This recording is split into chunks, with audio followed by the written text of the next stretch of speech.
How to do Duet on YouTube Shorts. YouTube Shorts is a relatively new feature on YouTube introduced as a response to the popularity of short-form video content on platforms like TikTok. Shorts are brief videos that can be up to 60 seconds long and are typically shot vertically. They offer creators a way to quickly and easily share engaging content with their audience. And for today's video, I'm going to show you how to do it on YouTube Shorts. First step is to go ahead and go to YouTube. And once you're already there, let's go on over to the Shorts option.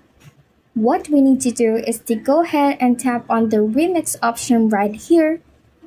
So when you tap on remix, what does that actually do?